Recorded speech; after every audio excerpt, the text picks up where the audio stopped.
Hey guys, tonight we delve into the surprisingly complex world of ancient timekeeping, specifically focusing on the ingenious water clocks of Song Dynasty China.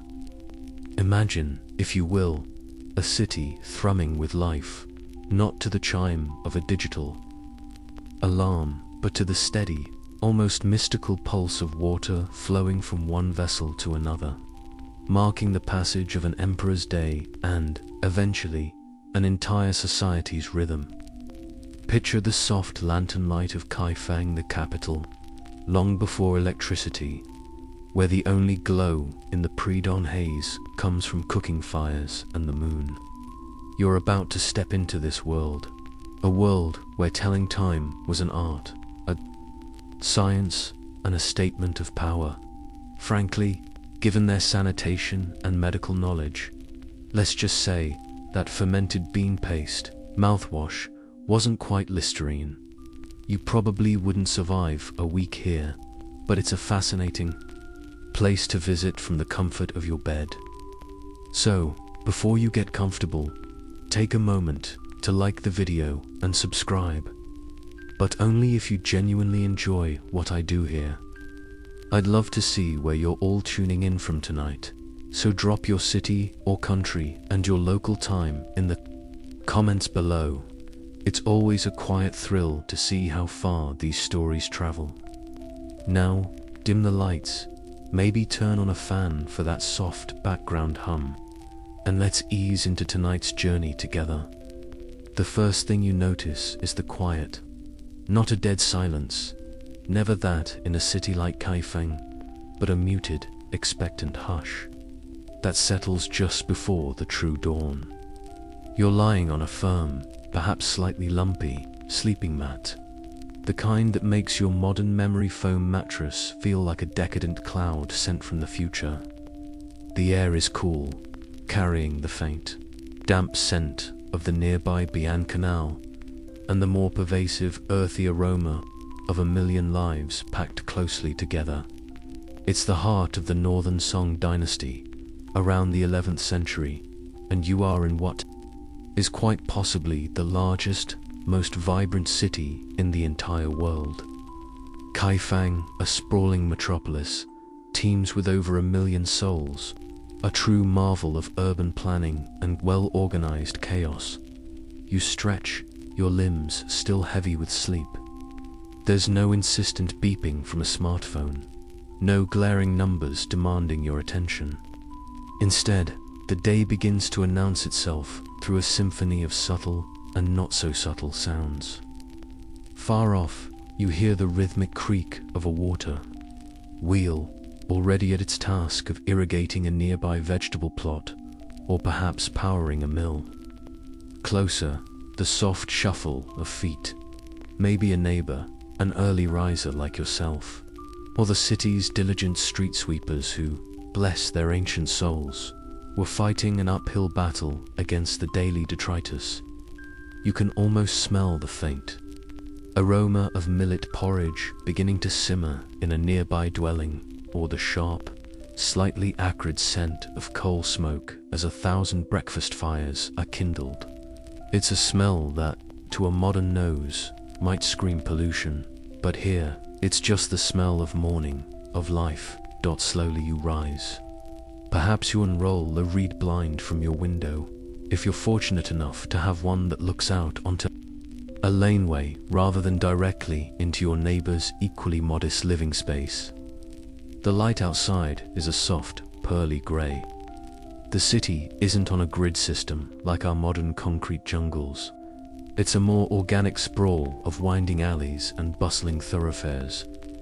You wouldn't dream of checking your watch. The concept of personal, portable timepieces is centuries away. For now, time is a more communal, a more natural, and for many, a more nebulous affair. The sun, the sounds, the rumbling of your own stomach. These are your first clocks. Historians still argue whether the average citizen in Song Dynasty Kaifeng would have thought in terms of precise hours or minutes for their daily routines. while the imperial court and officialdom were increasingly concerned with exact divisions of the day. For many, life was dictated by broader strokes: sunrise, mid-morning, noon, afternoon, sunset. Yet, underpinning this seemingly relaxed approach to temporality, a sophisticated understanding of timekeeping was not just present, it was flourishing, driven by imperial decree and astronomical necessity. You, as a common resident, might not own a clock, but your life is nonetheless subtly shaped by the great timekeeping devices, hidden away in official compounds or towering over temple complexes. Their influence, like a slow-dripping clepsydras, seeps into the city's cadence. You might hear the distant, sonorous boom of a drum from a watchtower, or the clang of a heavy bell. These aren't random noises. They are signals, punctuation marks in the city's unfolding narrative. Perhaps it's the call for the opening of the city gates, or a signal for a shift change among the city guard. You don't need to know the exact mechanics behind it, only that it is. There's a certain comfort, isn't there, in that shared rhythm, that collective awareness that the day is progressing, managed by unseen hands and unheard drips of water. It's like knowing the Wi-Fi is just on, even if you don't understand how the router does its magic. As you prepare for your day, a simple wash with water that you probably had to haul yourself. No luxurious hot showers on tap here. You can feel the city's energy building. The initial quiet hum is crescendoing into a more robust chorus. The calls of street vendors begin to echo, hawking everything from freshly baked sesame cakes to medicinal herbs of questionable efficacy. You can hear the clatter of cartwheels on the packed earth or stone-paved streets, the chatter of voices, the occasional braying of a donkey decidedly unimpressed with its early start. It's a vibrant, living tapestry of sound, and somewhere, within its intricate weave, is the almost silent, almost imperceptible beat of measured time. A beat that will soon explore much, much closer. For now, though, you just step out into the cool morning air.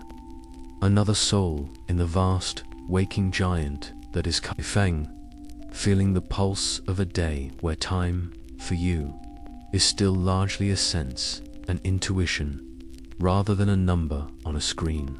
And, honestly, there's a certain freedom in that, isn't there? No urgent notifications, no schedule alerts.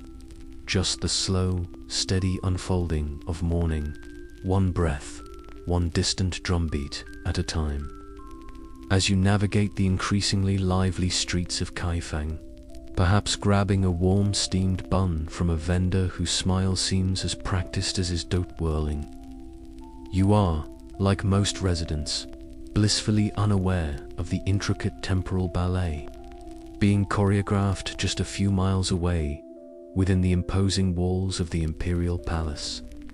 Remember that distant drumbeat you heard earlier, that vague sense of an ordered day unfolding? Well, that order wasn't just for show. It was the lifeblood of the empire, and at its heart was the emperor himself, a figure whose every waking, and probably sleeping, moment was subject to the relentless, carefully measured tick-tock of official time. You see, the emperor wasn't just some medieval version of a CEO with a packed Outlook calendar, though his schedule would probably make most modern executives weep into their artisanal coffees. In the Song Dynasty, the emperor was the son of heaven, a pivotal link between the celestial realm and the earthly one. His actions, his pronouncements, even his meals, were often imbued with cosmic significance. And for cosmic significance to, well, signify, it needed to happen at precisely the right moment. A mistimed ritual wasn't just an awkward social gaffe. It could be interpreted as a disruption of universal harmony, potentially inviting ill fortune, bad harvests, or worse. A strongly worded memo from the imperial astrologers. No pressure then on the guys running the clocks. The Song bureaucracy was a truly sprawling affair, a vast and intricate machine of governance that was, for its time, remarkably sophisticated. We're talking about ministries, directorates, and secretariats, all staffed by scholar officials who had passed notoriously difficult civil service exams. Mainstream historical fact: the complexity and meritocratic elements of the Song civil service system were quite advanced. To get this massive administrative body to function with any semblance of cohesion, from drafting edicts in the capital to collecting taxes in a far-flung province, required a shared understanding of time. Imagine trying to coordinate a nationwide infrastructure project or a military campaign if every regional governor was operating on sun-up to sundown local time. It would be, to use a highly technical term, a complete shambles. Therefore, the imperial court buzzed with a schedule of almost unimaginable rigidity.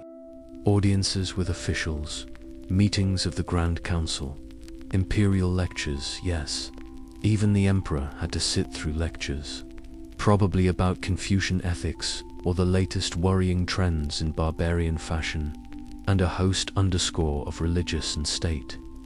Ceremonies were all slotted into precise temporal windows. These weren't just penciled-in appointments. They were sacred duties, seasonal rites, offerings to ancestors, prayers for rain or a good harvest.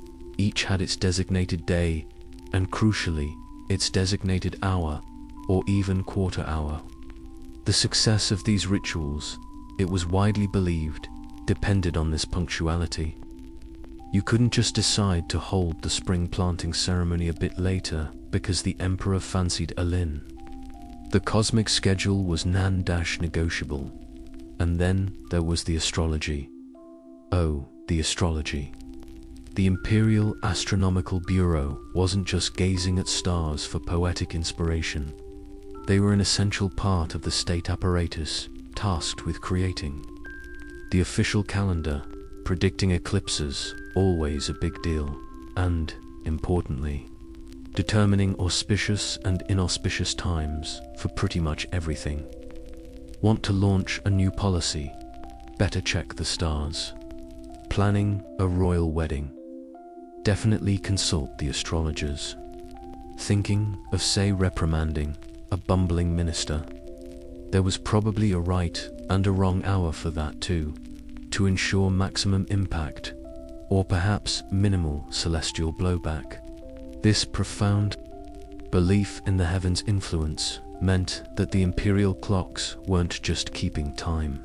They were helping to navigate the very currents of fate. It's fascinating to think about the sheer level of detail. Some records suggest that even the striking of gongs or bells within the palace to announce the time had to follow specific patterns and be performed by individuals who were ritually prepared. One quirky tidbit you sometimes come across in anecdotal accounts is the idea of the imperial cough. It's said that during solemn, precisely timed audiences, an untimely cough or sneeze from an official could be seen as a terribly bad omen, or at least a sign of disrespect for the gravity of the moment. So, you'd have rows of stoic officials, probably desperate for a throat lozenge, trying to maintain their composure while the water clock dripped inexorably onward. Historians still argue whether the intense focus on timekeeping within the Song imperial court was driven more by a pragmatic need for efficient governance and military coordination, or if its primary function was symbolic, constantly reinforcing the emperor's unique connection to the celestial order and his supreme authority. Perhaps, like many things in history, it was a bit of both, a system where the practical and the sacred was so intertwined as to be almost indistinguishable. What is clear is that the demand for accurate, reliable time was paramount. It wasn't a luxury, it was a fundamental necessity for the functioning of the state and the perceived stability of the cosmos. So, while you're out there haggling for a slightly less bruised persimmon, or perhaps admiring a street performer's ability to juggle 3 porcelain bowls and a live chicken entertainment was a bit different back then. Remember that your relatively relaxed sense of the day's passage is a world away from the minute-by-minute, ceremonially charged reality of the Forbidden City's inner sanctums. The unseen time that shapes Kaifeng's general rhythm is within those palace walls, very much seen, very much measured, and very, very important. It's a world where being fashionably late wasn't a charming quirk, but potentially a career-ending, or even cosmically disruptive, faux pas. And the instruments that made this precise scheduling possible, they were marvels of their age, as we're about to explore. So, we've established that within those grand vermilion-painted palace walls, keeping precise track of time was less a matter of convenience and more a cornerstone of imperial power and cosmic harmony.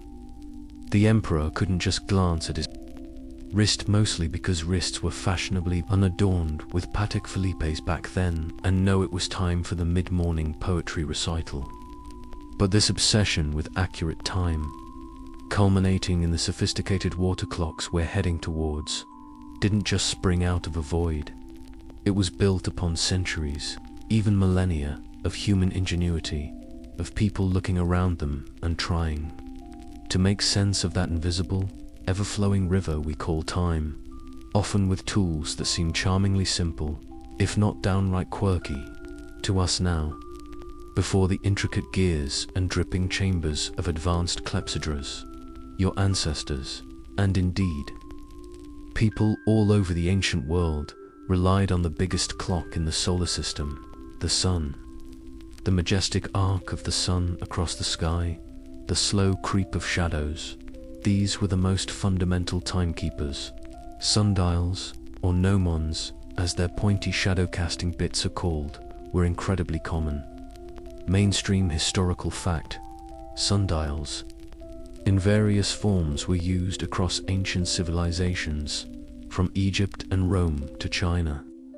You can imagine a simple farmer in a rice paddy, or a merchant in a bustling market square, gauging the progress of the day by the length and direction of a shadow cast by a stick, a building, or a purpose-built stone marker. Simple, effective when the sun deigned to shine, but utterly useless on a cloudy day, at night, or if you happened to be indoors trying to, say, run an empire that operated 24/7. Sorry, Emperor, can't tell you when to hold the vital strategic meeting. The sun's having a bit of a shy day, probably wouldn't have gone down too well. Plus, the hours a sundial marked weren't always of equal length, changing with the seasons, which could be a bit of a headache if you needed consistent units of time. Then there was the elemental opposite of the sun, water. The earliest water clocks, or clepsydras, were often simple outflow devices. Picture a vessel, perhaps a clay pot or a bronze container, with a small hole near the bottom. You'd fill it with water, and as the water steadily dripped out, marks on the inside of the pot or on a receiving vessel would indicate the passage of time. Ingenious, right? And it worked, day or night, cloudy or clear. However, these early models had a fundamental flaw. As the water level in the upper vessel dropped, the water pressure decreased, meaning the water dripped out slower. So, the first hour might be shorter than the last hour. Not ideal for that pinpoint accuracy the Song imperial astrologers were so keen on. It's like trying to pour a consistent cup of tea when your teapot is almost empty. That last dribble takes forever. But human creativity, especially when it comes to figuring out when it's officially lunchtime, knows few bounds. In China, and other parts of Asia, another wonderfully aromatic solution was developed: the incense clock. Mainstream historical fact: incense clocks, using specially formulated and shaped incense trails, were a significant timekeeping method, especially in monasteries and for personal use. Imagine a long, narrow trail of powdered incense laid out in a precise, often artistic, maze-like pattern within a special tray or box. Sometimes, different sections of the incense trail would be made from different fragrant woods, so as the incense smoldered along its path, a change in scent could signal a new hour or period. Think of it as a scratch and sniff timeline. Some incense clocks were even more elaborate, with threads laid across the incense path at intervals. Attached to these threads might be tiny weights or bells. When the smoldering incense burned through, a thread, a weight would drop, perhaps onto a small cymbal or gong, creating an audible signal. It's a beautifully poetic way to mark time, the slow consumption of fragrance mirroring the passage of moments. However, a gust of wind, a damp batch of incense, or a particularly sneezy monk could throw the whole system off. Simpler still were candle clocks or oil lamps. A candle could be marked with rings, and as it burned down past each ring, a certain amount of time was understood to have passed. Similarly, the rate at which oil was consumed in a lamp could be a rough guide. These were useful for the night hours or in windowless rooms, but again, precision was a challenge. The quality of the wax, the thickness of the wick, drafts, all these could affect the burning rate. It's a bit like trying to time an egg with a birthday cake candle. You'll get there eventually, but don't expect Michelin star consistency. And let's not forget the more organic methods. One rather charming, if not strictly scientific, quirky tidbit is the reliance on animal behavior in some rural communities. The rooster standard, for instance. Roosters are famously punctual, or at least vociferously opinionated about announcing the dawn. And some traditions held that they also crowed with surprising regularity around noon and dusk. So, for everyday purposes, 3 rooster crows.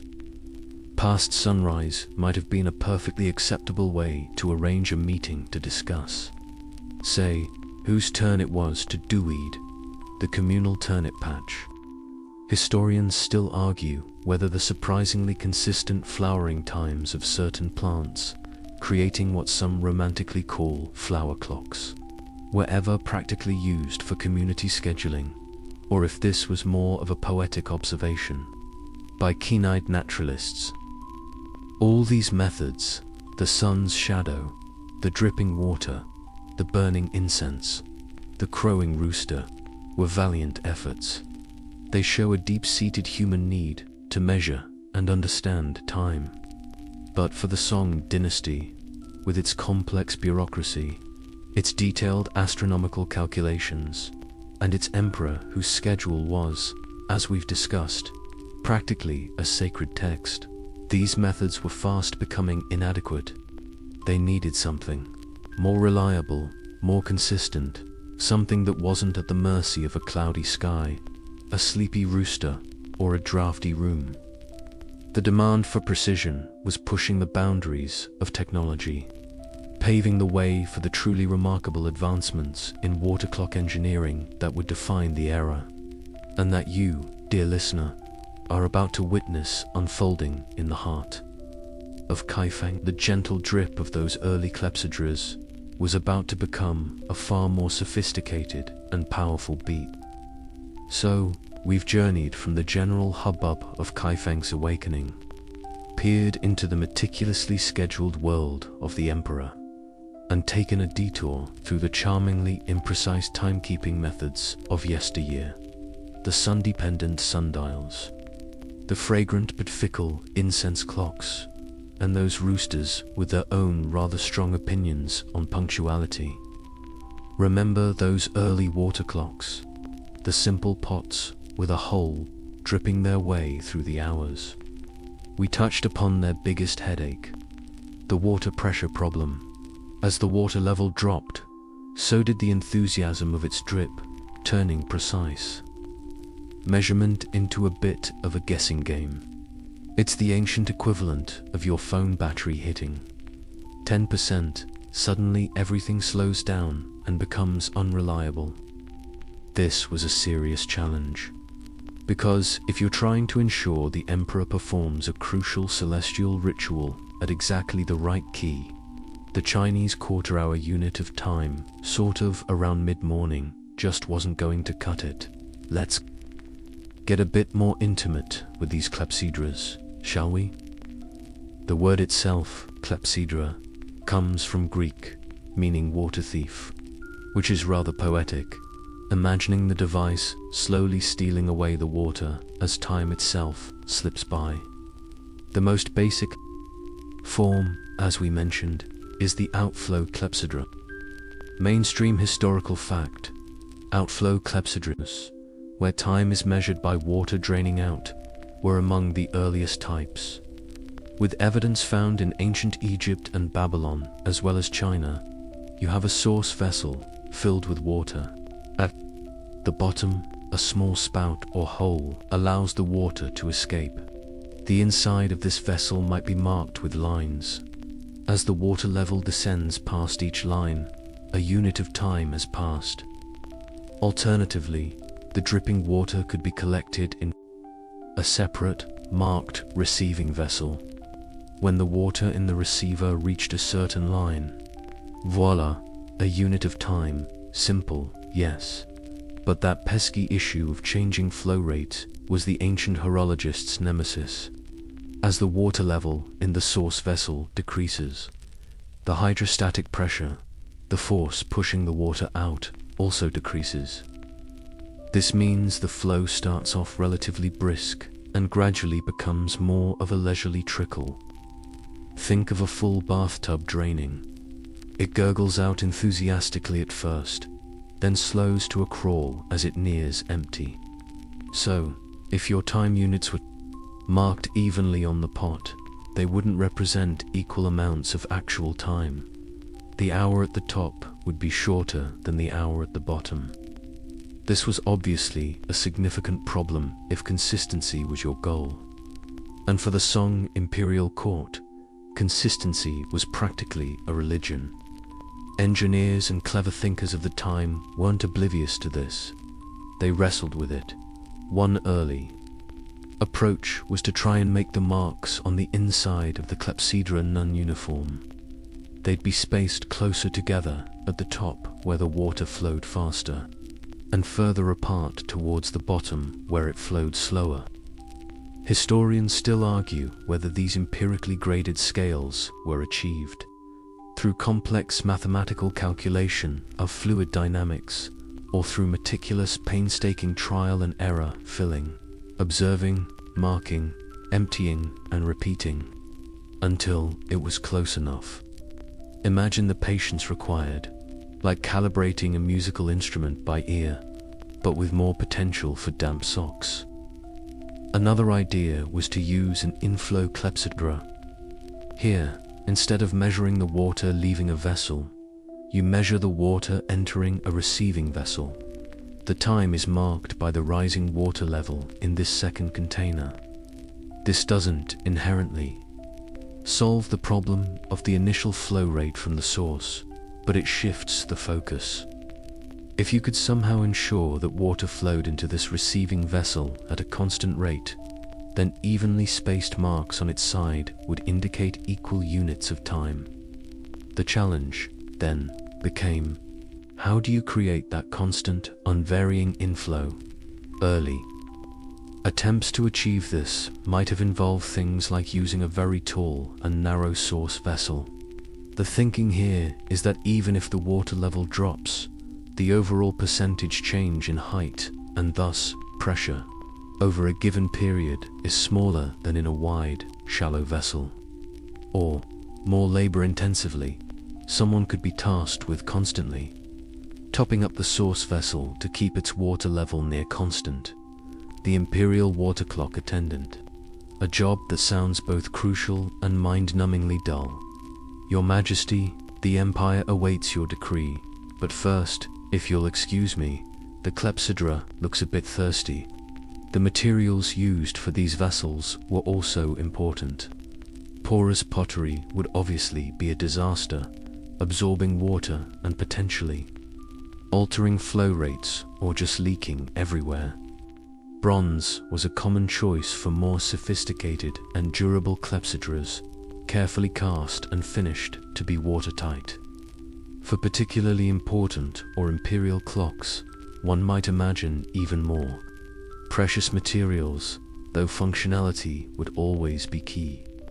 A quirky tidbit from some texts suggests that specific types of polished stones or even jade were occasionally incorporated, perhaps less for their hydraulic properties and more for their aesthetic or symbolic value, or that the water used was specially filtered or allowed to settle to prevent any sediment from clogging the delicate spouts.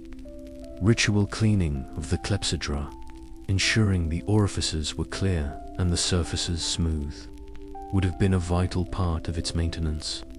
The crucial breakthrough, the principle that would underpin the more advanced Song Dynasty water clocks, was a concept of maintaining a constant head of pressure in the vessel that was actually doing the dripping into the measuring part of the clock. This means keeping the water level in that specific dripping chamber perfectly stable. One way to achieve this, even in relatively simple systems, is with an overflow mechanism. Imagine your main supply vessel feeding into a smaller, intermediate vessel. This intermediate vessel has an outflow spout near its bottom which drips into your measuring container and an overflow spout near its top. As long as you supply water to this intermediate vessel faster than it drips out the bottom, the excess will simply spill out through the overflow spout, keeping the water level inside it, and therefore the pressure at its outflow spout perfectly constant. That constant drip, that steady, unwavering beat, was the holy grail for ancient timekeepers. It's like setting your tap to drip at exactly 1 drip per second, a simple idea, but achieving it with the materials and understanding of the time was a significant engineering feat. So, the journey from a simple dripping pot to a device capable of metering out the emperor's day with unwavering regularity was one of iterative improvement, of wrestling with the fundamental physics of fluids. The gentle drip of these early clepsydras, with all their charming imperfections, was slowly but surely being refined, each innovation bringing humanity a step closer to mastering the measurement of that invisible, elusive quarry, time itself. And the Song Dynasty engineers, they were about to take that constant drip and turn it into a symphony. We've navigated the fundamental principles of clepsydras, those water thieves diligently, if sometimes erratically, marking time's passage. We've seen how the simple act of water dripping from one pot to another, when refined with overflow systems to create that all-important constant head of pressure, began to offer the consistency that imperial schedules and astronomical observations demanded. Remember that relentless pursuit of accuracy, that need to pin down the elusive key for court rituals and cosmic alignments. Well, the Song Dynasty wasn't just about incremental improvements. It was an era ripe for a monumental leap, a masterpiece of horological engineering that would become legendary. And the architect of this marvel, a brilliant scholar official named Su Song. So, picture yourself now, perhaps having observed the more modest, functional water clocks that might have regulated schedules in various government departments or monasteries. They're clever, certainly an improvement on a stick in the sun. But now, direct your gaze, your imagination, towards something far grander. a structure that doesn't just tell time but seems to embody the very order of the universe. In the bustling heart of Kaifeng, a city already brimming with wonders, a new edifice is taking shape, or perhaps in your mind's eye, it already stands complete. A testament to ingenuity and imperial ambition. Enter Su Song. He wasn't just a tinkerer in a shed. Su Song, born 1020, died 1101, was a quintessential Song Dynasty polymath, a respected scholar, a government official who held several high-ranking posts, an adept diplomat, a skilled cartographer, a pharmacologist, and, crucially for our story, a brilliant mechanical engineer and astronomer. He was the kind of person who probably aced every exam, organized his spice rack alphabetically, and still found time to write poetry about the transient beauty of plum blossoms. This project, the creation of a great astronomical clock, was an imperial commission, a task of immense prestige and complexity, entrusted to him around the year 1088 by Emperor Jizong. This wasn't some passion project built with spare bamboo and hope. This was a state-sponsored endeavor, backed by the resources of the empire. Su Song's vision, detailed in his remarkable treatise Xinye Shongfiao, which translates roughly to Essentials of a New Method for Mechanizing the Rotation of an Armillary Sphere and a Celestial Globe, was for something far more ambitious than a simple timekeeper. He aimed to create an astronomical clock tower, a hydromechanical marvel that would not only announce the time with unprecedented accuracy, but also track and display the movements of the sun, moon, and stars. Mainstream historical fact: Su Song's clock tower, erected in Kaifeng, stood about 12 meters, or nearly 40 feet high, and integrated timekeeping with complex astronomical displays. It was conceived as a working model of the cosmos, a tangible link between the earthly realm of the Emperor and the celestial spheres above, reinforcing that Son of Heaven mandate we talked about earlier. Imagine trying to pitch that today. So, it tells the time, sure, but it also, like, is the universe, in miniature, powered by water. Cool, right? The structure itself, often referred to as the water-powered astronomical clock tower, or sometimes a cosmic engine, would have been an awe-inspiring sight. Picture a tall, elegant tower, constructed primarily of wood, but with intricate components of bronze. It wasn't just functional, it was designed to be a statement. As you approach, you'd hear it before you fully saw its detail, not just the gentle dripping you might associate with simpler clepsydras, but a more complex symphony of sounds, the rhythmic splash of water, the creak of turning wheels, and, at regular intervals, the clear chime of bells or the resonant boom of drums, struck by, well, we'll get to that. At its heart, this magnificent creation was indeed water-powered, but it employed the principles of the clepsydra in a way that dwarfed all previous attempts. The system involved a series of compensating tanks to ensure that perfectly constant flow, that steady pulse needed for precision. This carefully controlled water then powered a huge water wheel, which in turn was the prime mover for the entire intricate mechanism housed within the tower. We're talking about a level of mechanical sophistication that was centuries ahead of anything comparable in other parts of the world at that time. One of the most dazzling features for any contemporary observer would have been the automated display. The clock didn't just silently mark time, it announced it with a flourish. Various chambers and stories of the tower housed ingeniously designed wooden or bronze mannequins, little automated figures. These mechanical chaps would emerge at specific times, some holding plaques indicating the hour, others striking bells, still others beating drums, all perfectly synchronized.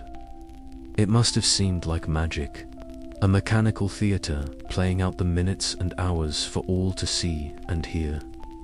It wasn't just telling you the time, it was putting on a show, a daily performance of imperial order and technological prowess. Su Song himself, as revealed through his writings, was incredibly meticulous.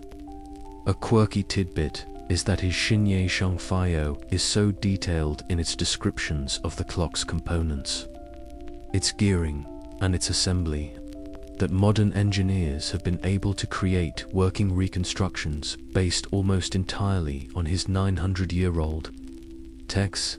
He didn't just provide a general overview. He gave dimensions, tooth counts for gears, and explanations of how the parts interacted. This wasn't a man who did things by halves.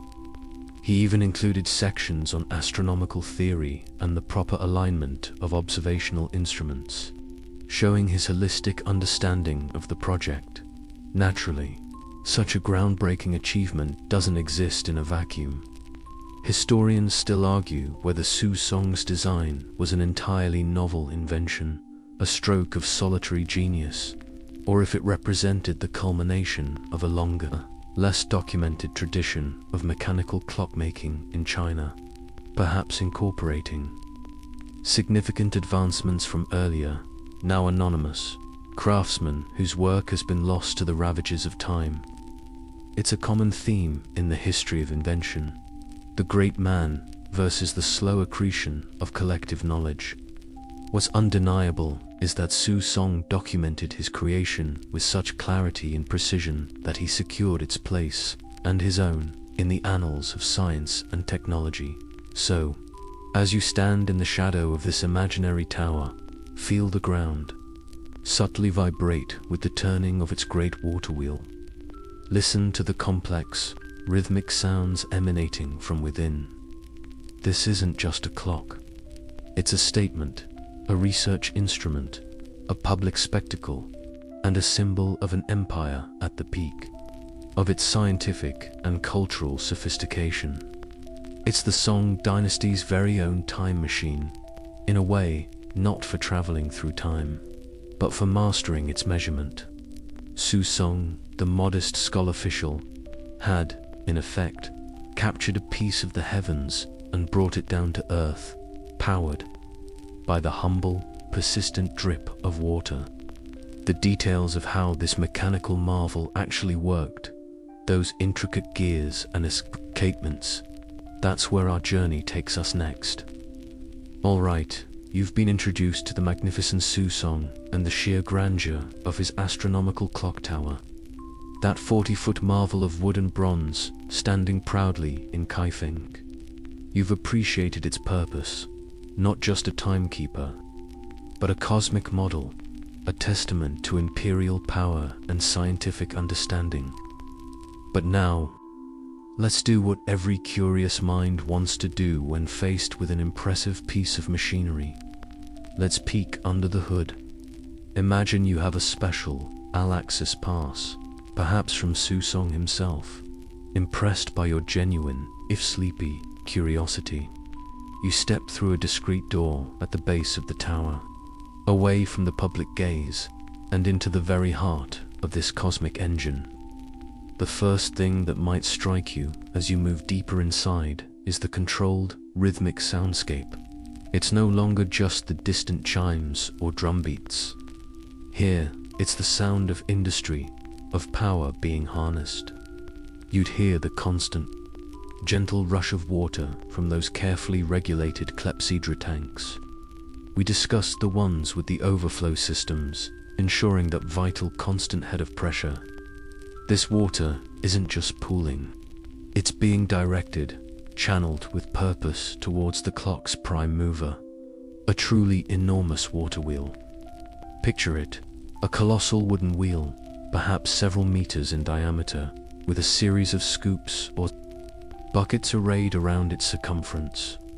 As each scoop fills with a precisely measured quantity of water from the clepsydra system, its weight increases, and this is the fundamental force that drives everything else. This is the hydro and hydromechanical marvel. Now, a continuously turning water wheel is useful for, say, grinding grain or lifting water. But for a clock, especially one that also needs to drive astronomical models with precision, you need something more refined. You need to convert that continuous rotational energy into a series of distinct, regular steps.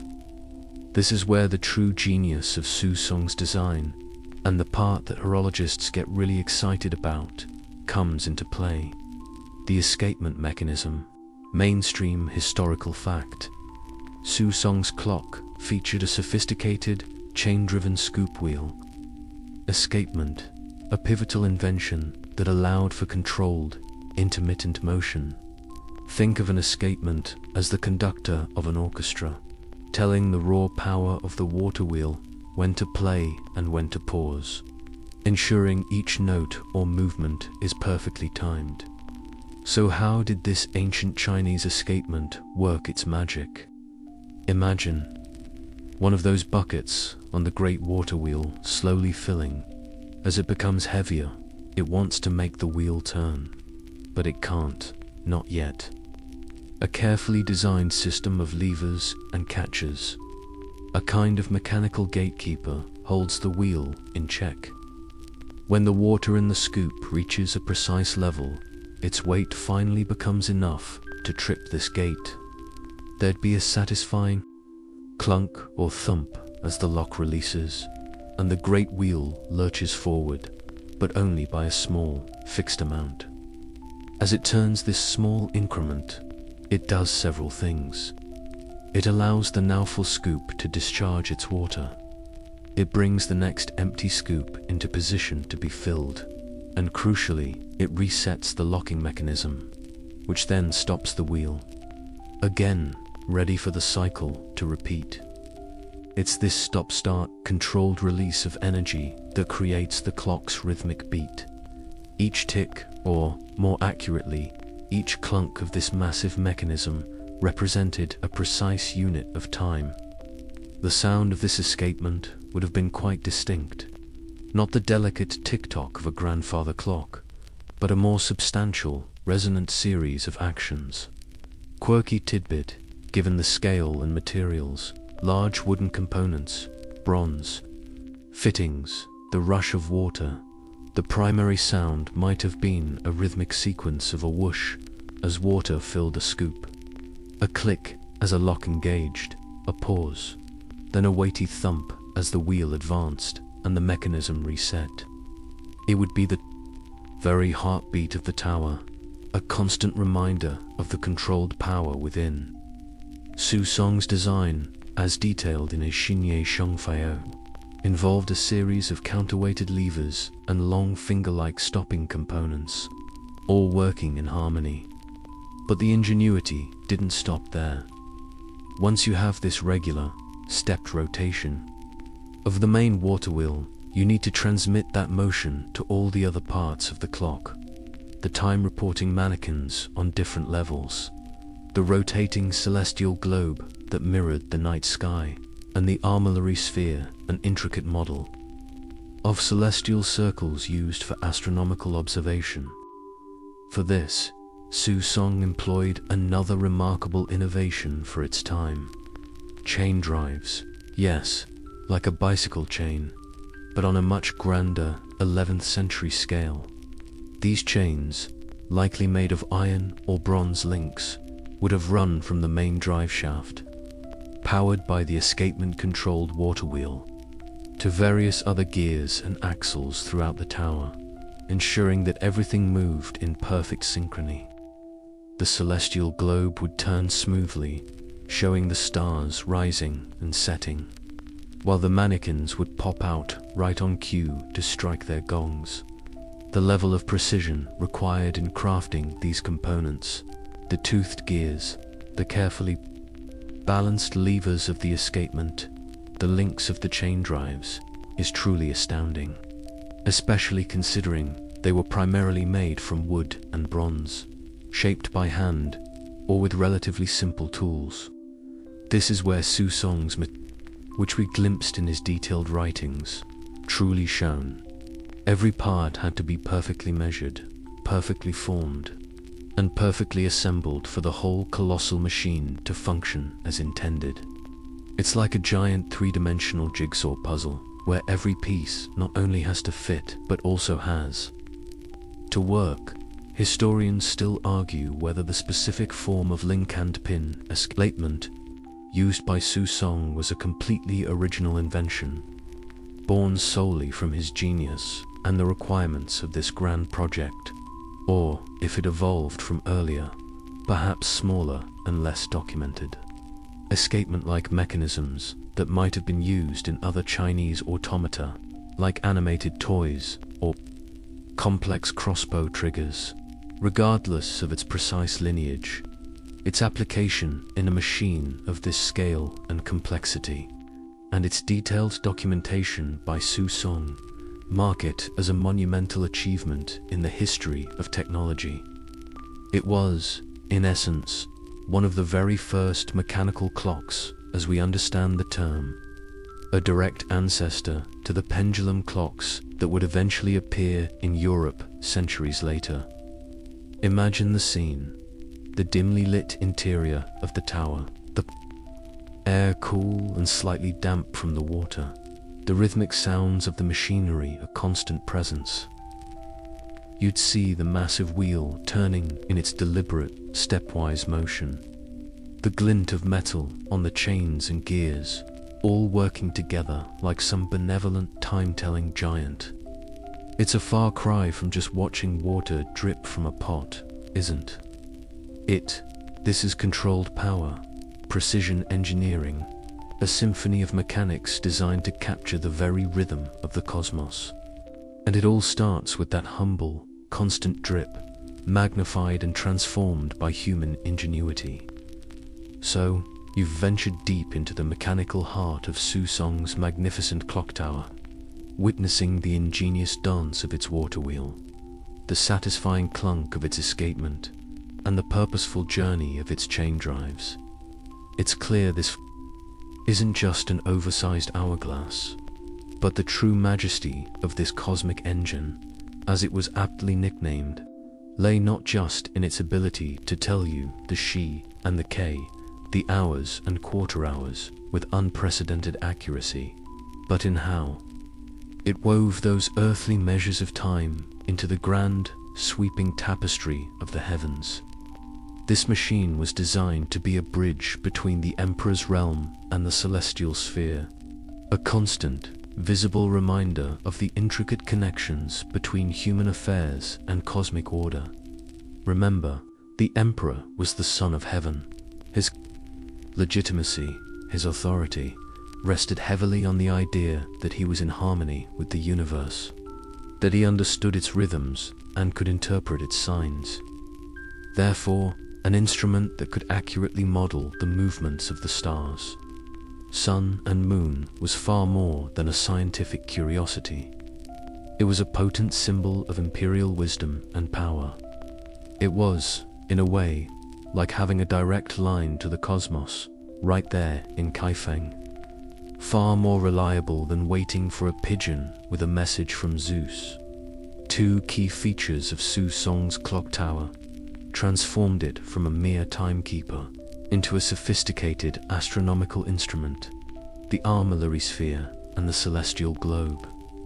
Imagine, on one of the upper levels of the tower, perhaps in a special observation chamber, an intricate construction of bronze rings, pivoted and angled in complex ways. This is the armillary sphere. Mainstream historical fact: armillary spheres, with rings representing key celestial circles like the celestial equator, the ecliptic, and the meridian, were used in Chinese astronomy for centuries to determine the positions of celestial bodies. Su Song's armillary sphere wasn't static. It was connected by those ingenious chain drives to the main clock mechanism. This meant it rotated automatically, once every day, perfectly mimicking the apparent rotation of the heavens. Astronomers could use it to track the precise position of the sun, moon, and planets against the backdrop of the fixed stars, aiding in crucial calculations for the state calendar. Then, picture another marvel, perhaps housed within a different part of the tower, or even rotating atop it. A large celestial globe. This wasn't just a pretty ball. Its surface would have been meticulously mapped with the stars and constellations as recognized by Chinese astronomers. And like the armillary sphere, this globe was mechanically linked to the clock's drive, so it too turned in sync with the actual sky. Day or night, rain or shine, one could look at this globe and see a perfect representation of which stars were currently above the horizon, which were rising, which were setting. It was a 24/7 planetarium, 900 years before your local science museum got one. Think of the advantage this gave the imperial astronomers and astrologers. No more squinting through a smoggy sky or being thwarted by inconvenient cloud cover. The universe, or at least a very accurate model of it, was always on display, reliably ticking along. This was vital for a number of reasons. Firstly, calendrical science. The Chinese calendar was, and still is, a complex lunar-solar system, keeping it accurate, ensuring festivals fell at the right time. Agricultural activities were properly scheduled, and ritual observances aligned. With celestial events like solstices and equinoxes was a primary duty of the imperial court. An error in the calendar wasn't just inconvenient, it could be seen as a sign of disorder in the empire, a crack in the harmony between heaven and earth. Su Song's clock, with its ability to precisely track solar and lunar movements, was an invaluable tool for this. And then, of course, there was astrology. In Song China, as in many ancient cultures, astrology wasn't some fringe hobby. It was serious state business. The movements of the planets, the appearance of comets, the occurrence of eclipses, these were all seen as potential omens. Messages from the heavens that needed to be interpreted by skilled astrologers. The clocktower, by providing a constant and accurate model of the sky, greatly aided this practice. It could help predict when certain celestial alignments would occur, or allow for a quick celestial checkup if something unexpected happened. You wouldn't want to launch a major military campaign or schedule an imperial wedding if the celestial omens, as displayed by your giant, incredibly expensive clock, looked a bit dodgy. It's worth noting that Chinese astronomy had its own rich traditions and ways of mapping the sky, distinct from the Greco-Roman system many of us are familiar with today. For instance, besides specific constellations, they used a system of 28 lunar mansions, zhu, which were segments of the sky along the moon's path. Mainstream historical fact: the Chinese system of 28 lunar mansions was a fundamental part of their uranography and astrology, used to track the moon's monthly journey. Su Song's celestial globe would have accurately depicted these, along with other uniquely Chinese asterisms. One quirky tidbit might be the particular attention paid to Polaris, the North Star, and the stars of the Big Dipper, part of Ursa Major. The Dipper, or Bedo, was often seen as a celestial chariot or the seat of a celestial bureaucracy, and its position was crucial for orientation and for certain divinatory practices. The clock would show its stately progression around the pole. Star. Night after night, historians still argue whether the primary motivation for these incredibly complex astronomical components in imperial clocks like Su Song's was a pure, disinterested pursuit of scientific knowledge about the cosmos, or if the more immediate and politically potent drivers were the demands of astrological prediction and the maintenance of calendrical authority, which directly underpinned imperial legitimacy. Perhaps, as with many such endeavors, it was an inseparable blend of both. Scientific understanding enhanced the power of divination, and the need for accurate predictions spurred scientific and technological advancement. So, as you stand there, in your imagination within Su Song's tower, you're not just in a time factory, you are at a nexus where mechanics, astronomy, statecraft, and cosmology all meet. The rhythmic clunk of the escapement isn't just counting earthly hours, it's echoing the majestic, silent turning of the stars. It's a profound statement about humanity's place in the universe and the ambition to understand, even replicate, its intricate dance. The daily life of Kaifeng, the schedule of the emperor, the very governance of the realm, all were now visibly, mechanically, and symbolically linked to the grand, clockwork precision of the heavens themselves. And all thanks to the vision of men like Su Song and the steady, patient, powerful drip of water. We've marveled at the ingenious heart of Su Song's clock tower, that intricate dance of gears, escapements, and chain drives, all meticulously designed to link earthly time with the majestic sweep of the heavens. You've seen how it wasn't just a clock, but a miniature cosmos, a testament to the Song Dynasty's scientific prowess and the Emperor's celestial mandate. But now, let's take a step back from the schematics and the theories, and imagine the sheer, practical effort of bringing such a colossal vision to life. Su Song, for all his genius, didn't just whip this 40-foot marvel out of his hat one sunny afternoon. This was a monumental undertaking, requiring immense resources, a legion of skilled hands, and the kind of project management that would make a modern construction foreman weep with a mixture of envy and terror. Remember, this cosmic engine was an imperial commission. That's crucial.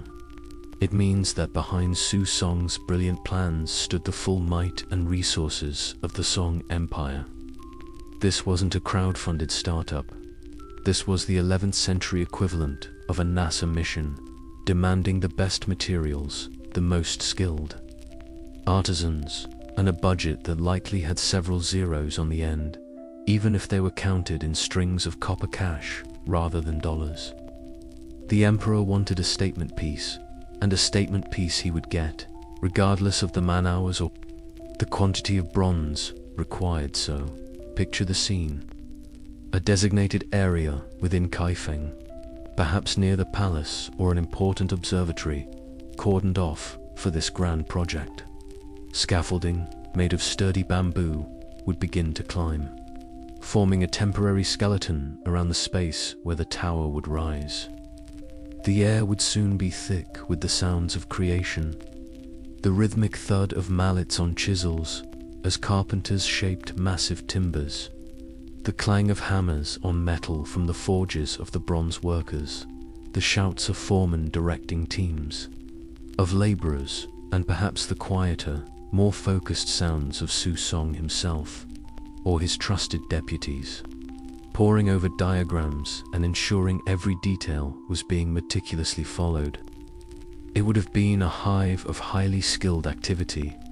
The workforce itself would have been a carefully assembled orchestra of specialists. Mainstream historical fact: imperial construction projects in China drew upon a deep pool of highly skilled artisans, often organized into specialized guilds or attached to imperial workshops. You would have had master carpenters, men who understood the soul of wood, tasked with shaping the main structural beams of the tower, crafting the enormous water wheel with its perfectly balanced scoops, and forming the wooden components of the gear systems. Their precision was paramount. A misaligned beam or an imprecisely cut gear tooth could throw the entire mechanism out of kilter. Then there were the metal workers, the bronze casters. Their role was equally vital. They would be responsible for creating the intricate gears that the wooden components couldn't achieve with the same durability or fineness. the critical linkages of the escapement mechanism, the long chain drives, the bearings that allowed shafts to turn smoothly, and of course, the bells, gongs, and drums that would announce the time with such authority. Imagine the heat of their forges, the careful pouring of molten bronze into meticulously prepared molds, the painstaking finishing and fitting of each metallic piece. And let's not forget the painters and decorators. Once the structure was complete and the mechanisms installed, the tower needed to look the part of an imperial marvel. These artisans would apply lacquers and paints, perhaps gilding certain elements, and carefully painting the time-reporting mannequins and the detailed star maps on the celestial globe. Calligraphers might have inscribed auspicious phrases or relevant astronomical texts onto parts of the structure. Sourcing the materials for such a project would have been a logistical challenge in itself. For the main framework, you'd need large, straight, well-seasoned timbers, strong enough to support the weight of the machinery and tall enough for the tower's impressive height. Quirky tidbit: while specific records for Su Song's clock are scarce on this exact detail, it's known that for important imperial constructions, specific types of valuable and durable wood like nanmu, prized for its straight grain and resistance to decay, or camphor wood, known for its aromatic qualities and insect-repelling properties, were often sought from distant provinces. This wasn't just a trip to the local timber yard. This was a supply chain mission. For the bronze components, vast quantities of copper and tin would need to be procured, smelted, and alloyed to the correct proportions. The quality of the bronze was critical. Impurities or an incorrect mix could lead to parts that were too brittle or too soft, unable to withstand the stresses of the clock's operation. One can imagine inspectors carefully examining each batch of metal, ensuring it met the stringent imperial standards. It's a bit like sourcing aerospace-grade aluminum today. Only the best would do. Historians still argue whether the legions of artisans and laborers who toiled on such grand imperial projects were primarily conscripted workers fulfilling a state obligation. Highly paid freelance specialists drawn from the city's thriving private guilds, or a more permanent corps of craftsmen attached directly to dedicated imperial workshops. It was likely a combination of all these, depending on the specific skills required and the urgency of the project. Regardless of their exact employment status, their collective skill was the engine turning Su Song's paper dreams into a three-dimensional functioning reality. There might have even been specific rituals performed before construction commenced, or at key stages. Consulting imperial astrologers for the most auspicious date and time to break ground, for instance, would have been almost standard practice for a project of this significance, ensuring it began under the best possible celestial influences. Offerings might have been made to local deities or guardian spirits of the land. After all, when you're building a cosmic engine, you want to make sure you have all your cosmic ducks in a row. This wasn't a quick assembly job. The sheer complexity, the precision required, the scale of the tower, it all points to a construction period that likely spanned several years. Imagine the constant problem solving, the adjustments, the moments when a meticulously crafted part didn't quite fit, or when a mechanism needed to be tweaked and retweaked to achieve that perfect, rhythmic motion Su Song envisioned. It's a good thing they didn't have online reviews back then. 1 star, my celestial globe is showing Orion 5 minutes early. The Emperor is not amused. So, as you picture this magnificent clock tower standing complete, remember the echoes of the hammers, the scent of sawdust and hot metal, the focused labor of countless unnamed artisans. Su Song was the architect, the visionary. but its construction was a symphony of collaborative human effort, a testament to what could be achieved when skill, resources, and a grand vision came together under the unifying banner of imperial will. It was a colossal undertaking, a slow and steady construction mirroring the patient, relentless drip of the water that would ultimately bring it to life. Alright, so the colossal task of construction is complete. Imagine the scaffolding has come down, the last artisan has packed away their tools, and Su Song's magnificent clock tower now stands in Kaifeng, not just as a silent monument, but as a living, breathing, mechanically breathing entity. You've explored its conceptual underpinnings, its imperial justifications, its intricate inner workings, and the sheer human effort poured into its creation. Now, let's experience it as the people of Kaifeng might have, as this cosmic engine begins to impose its steady, rhythmic beat upon the daily life of the city. The moment the clock is fully operational, it transforms from a mere structure into an active participant in Kaifeng's existence. Remember that rhythmic clunk thump of the escapement we imagined deep within the tower? That internal heartbeat now translates into external pronouncements, regular and unwavering. The primary way this happens is through a carefully orchestrated series of audible and visual signals, designed to announce the passage of the Shi, the traditional Chinese double hour. So a full day-night cycle had 12 Shi and the smaller subdivisions, the K each, Shi being divided into 8 K, making each K roughly equivalent to a modern quarter hour, though it could vary. Imagine you're a merchant setting up your stall in a market square, or a scholar on your way to a lecture, or even just a citizen of Kaifeng going about your day. Suddenly, a clear, resonant sound cuts through the usual urban clamor. It might be the deep boom of a large drum, struck with a precise, unvarying rhythm emanating from the upper levels of the distant clock tower. Or perhaps it's the bright, metallic clang of a gong, or the melodious chime of a series of bells. These aren't random noises. They are the voice of the clock, announcing that another unit of time has officially passed. But the true spectacle, the part that would have drawn crowds and inspired endless chatter, was the visual display of the automated mannequins. Su Song, in his incredibly detailed treatise, The Xinye Shuang Fire, described how different tiers of the clock tower had openings, like little stages in a puppet theater. Mainstream historical fact: Su Song's clock featured multiple jack figures, or mannequins, on different levels that would automatically appear to strike bells, hit drums, or display plaques indicating the current time.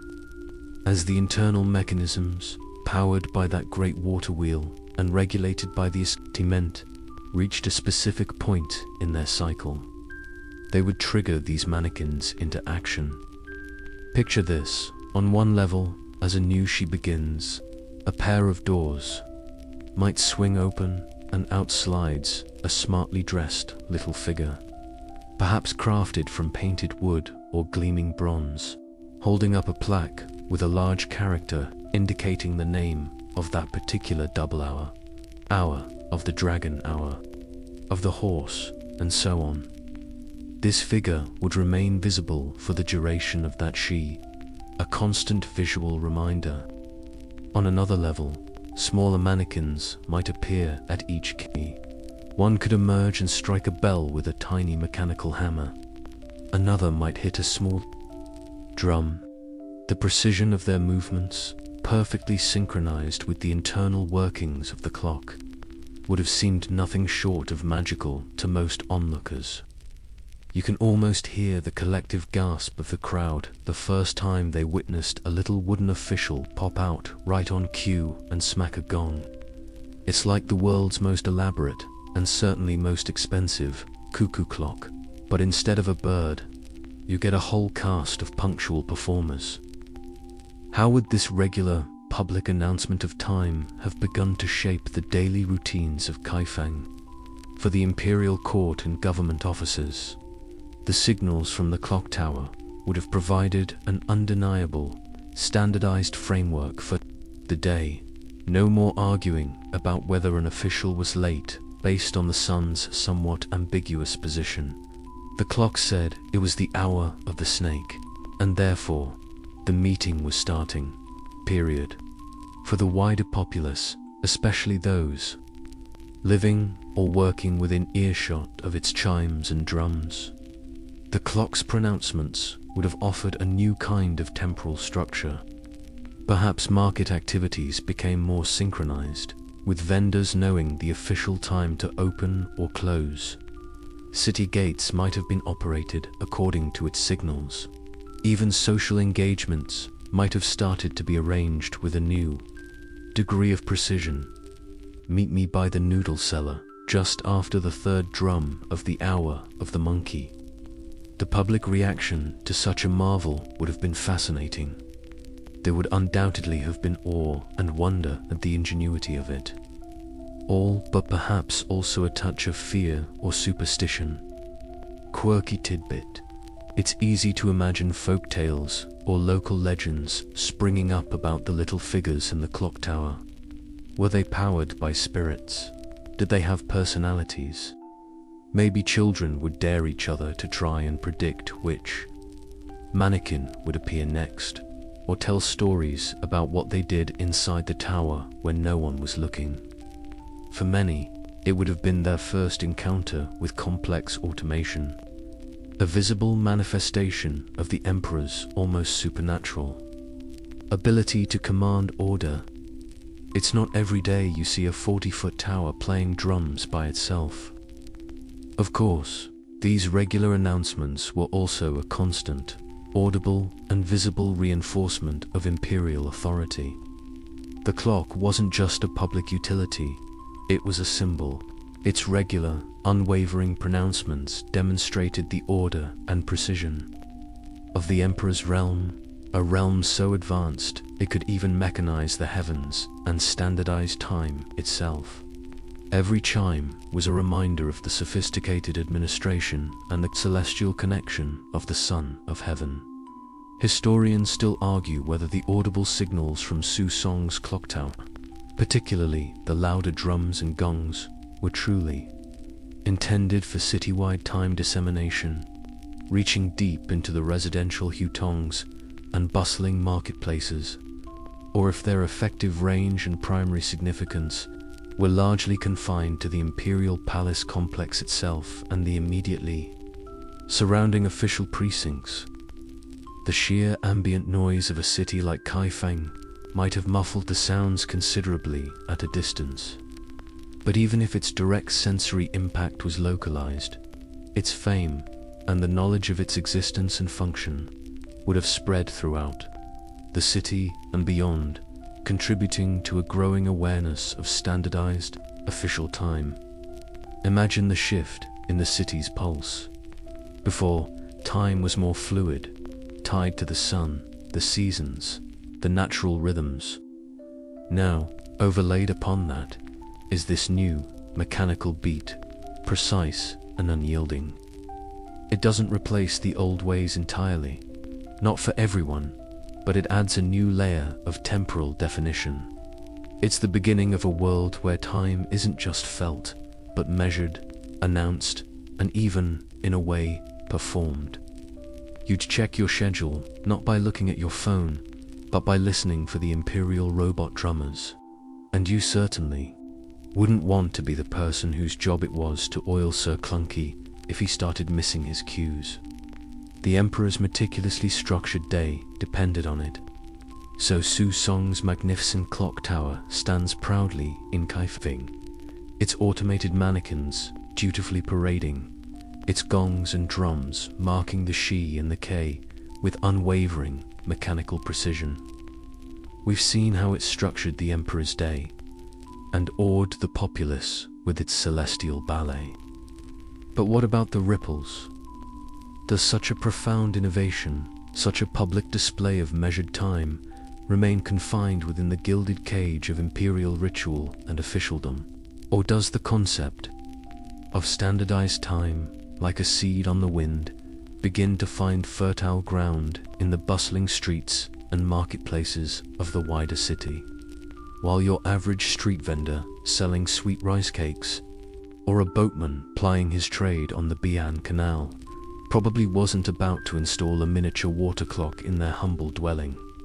The very presence of such a dominant, official timekeeper as Su Song's tower likely began to cultivate a new awareness. The imperial court, with its meticulously scheduled audiences and ceremonies, was the epicenter, but its influence, like the sound of its loudest gongs on a clear day, would inevitably travel. Think about the sheer scale of Kaifeng, over 1 million souls, a teeming hub of commerce, craftsmanship, and culture. For this vast urban organism to function efficiently, some level of temporal coordination beyond just sunrise and sunset would have been increasingly beneficial. Mainstream historical fact: while Su Song's clock was an exceptional marvel, there's evidence to suggest that other, perhaps simpler, public timekeeping devices like drum towers or bell towers, possibly regulated by less complex water clocks, existed in various Song Dynasty cities, including Kaifeng, often maintained by local authorities or even Buddhist monasteries. These wouldn't have had the astronomical bells and whistles of the cosmic engine, but they could have provided more localized time signals, reinforcing the idea of a shared, structured day. Consider the world of commerce, the lifeblood of any great city. As trade becomes more complex, as networks expand, the need for better coordination grows. Imagine you're a silk merchant expecting a valuable shipment from Hangzhou. Agreeing that it will arrive sometime next week is one thing. But if you can start to specify by the third key of the hour of the ram on the appointed day, that introduces a new level of precision, potentially reducing disputes and improving efficiency. Or picture a busy workshop with many artisans, while individual tasks might still be governed by the piece. The overall opening and closing of the workshop, or the scheduling of communal tasks, could begin to align with these more public time signals. Perhaps artisan guilds started to adopt more standardized working hours, influenced by this new temporal landscape. You wouldn't want your workshop to be the only one still grinding away when the official time to go home drum has sounded from the local temple's bell tower, especially if your apprentices are unionizing. Okay, maybe not unionizing, but definitely grumbling. We start to see hints of this growing time consciousness in surviving documents. Historians still argue whether the increasing references to specific times of day, particular Shi, or even K in Song Dynasty commercial contracts, letters, and legal documents reflect a genuine, widespread adoption of standardized timekeeping in everyday business transactions, or if it was perhaps more of an affectation of precision used by elite merchants and officials seeking to emulate the meticulousness of imperial practices. Was it a practical tool for all, or a status symbol for some? The truth, as often is the case, probably lies somewhere in between. But the very fact that such temporal language was appearing more frequently suggests a shift. A quirky tidbit one might imagine emerging from this era is the development of new popular sayings or proverbs related to time. Just as we have time is money, or a stitch in time saves 9, perhaps Song Dynasty Kaifeng saw the rise of phrases like "he who misses the noon drum misses his profit," or "the official's promise lasts only till the next bell." It's speculation, of course, but language often reflects the preoccupations of a culture, and a growing awareness of measured time could certainly have seeped into everyday speech. Maybe street performers, ever attuned to the pulse of the city, started timing their acts to coincide with the clock tower's pronouncements, using a well-timed gong as a dramatic flourish. And for my next trick, I shall make this steamed bun disappear, right as the hour of the dog is announced. Of course, this transition wouldn't have been absolute or instantaneous. For many, especially those engaged in agriculture just outside the city walls, or in more traditional, less centrally located crafts, the sun and seasons would have remained the primary timekeepers. Your average farmer wasn't consulting a clepsydra to decide when to water the cabbages. The idea of every citizen suddenly living their life by the minute, anxiously checking their non-existent pocket sundials, is an overstatement. But in the urban core, especially in a sophisticated administrative and commercial center like Kaifeng, the rhythm of the great clocks would have become an increasingly familiar backdrop to daily life. It's like the introduction of public clocks in European towns centuries later. They didn't immediately make everyone punctual, but they planted the idea of a shared, objective, and measurable temporal framework. In Kaifeng, the pronouncements from Su Song's tower, or its lesser brethren, would have served as audible and visible anchors in the flow of the day. Even if you weren't directly adhering to its schedule, you'd know that the emperor was, that the government was, that important things were happening according to this precisely measured beat. This knowledge, this awareness, subtly changes a society's relationship with time. It becomes less of a purely personal, subjective experience and more of a public, shared commodity. So, while the most intricate details of the cosmic engine might have remained a marvel understood by few, its outward expression, the regular chimes, the parading mannequins began to weave standardized time into the broader fabric of urban existence. It was the quiet beginning of a more time-disciplined world, where being on the K might slowly start to matter, not just for emperors and astrologers, but for anyone trying to make a living or simply navigate the complex, thrumming life of one of the world's greatest medieval cities. The water dripped, the wheels turned, and Kaifeng, little by little, learned a new rhythm. We've seen Su Song's magnificent clock tower rise, heard its pronouncements structure the day in Kaifeng, and understood how its intricate gears linked earthly hours to the stars. We've even considered how this new consciousness of measured time might have subtly begun to permeate the bustling commercial life of the Song Dynasty capital. But a machine of such breathtaking complexity, a 40-foot-tall cosmic engine powered by water and a symphony of precisely interlocking parts, doesn't just run itself indefinitely, like any high-performance vehicle, or indeed any finely tuned instrument. It required constant, dedicated, and highly skilled care. So, let's turn our attention to the unsung heroes of this horological saga, the clockkeepers, the specialized technicians whose daily efforts ensured that the emperor's time, and by extension the cosmos's rhythm, never missed a beat. Imagine the scene within the tower, not during its grand public displays, but perhaps in the quiet pre-dawn hours, or during a scheduled maintenance period. Here, a small, dedicated team would be at work. These weren't just janitors with a feather duster. These were the 11th century equivalent of specialized mechanical engineers and systems operators. Mainstream historical fact: the continuous and accurate operation of such complex hydromechanical devices necessitated regular maintenance, including cleaning, lubrication, repair of worn parts, and recalibration against astronomical observations. Their task was nothing less than ensuring the smooth, uninterrupted performance of one of the Empire's most prestigious and vital pieces of technology. Their daily weekly and seasonal checklists would have been extensive. First, there's the water system itself.